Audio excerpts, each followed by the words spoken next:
Drejtuesi i seksionit kundër krimit të organizuar në Prokurorinë e Posaçme kundër korrupsionit dhe krimit të organizuar Adan Xholi mirëpriti një delegacion të nivelit të lartë nga Gjermania të kryesuar nga sekretarja e shtetit pranë Ministrisë së Drejtësisë dhe Mbrojtjes së Konsumatorit njëherësh edhe kryetare e Fondacionit për Bashkëpunim Juridik Annette Kramp. SPAK dhe autoritetet gjermane konsolidojnë dhe garantojnë bashkëpunimin e ndërsjellë. Në takim ishte i pranishëm edhe ambasadori i Republikës Federale të Gjermanisë në Shqipëri Karl Bergner, si dhe prokurorët e posaçëm Alfred Shehu, Bleder Maksutien, Edna Kuçi dhe Olsdado. Annette Kramp e vlerësoi punën e shkëlqyer të SPAK-ut dhe besimin e lartë që ky institucion gëzon tek publiku, duke theksuar rëndësinë e rolit të tij në forcimin e shtetit të së drejtës në Shqipëri.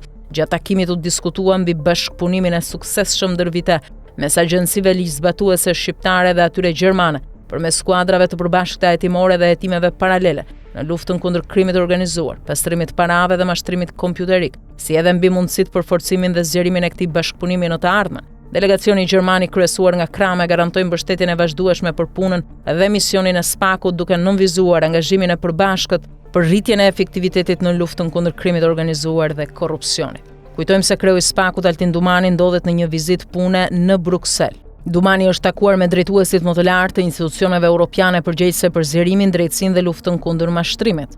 Ambasadori i BE-s në Tiranë Silvio Gonzato siguroi Dumanin se SPAK nuk është vetëm dhe se do mbështesin luftën kundër krimit të organizuar dhe korrupsionit. Sipas ambasadorit të BE-s në Tiranë, vizita e Dumanit në Bruksel dëshmon për arritjet e SPAK-ut në luftën kundër korrupsionit dhe krimit të organizuar. Të gjithë bashkëbiseduesit vlerësuan forcën, qëndrueshmërinë dhe besueshmërinë e SPAK-ut, si dhe bashkëpunimin e tij të ngushtë me agjencitë e Bashkimit Evropian, vendet anëtare dhe partnerët e tjerë ndërkombëtar, deklaroi ndër të tjera Gonzato.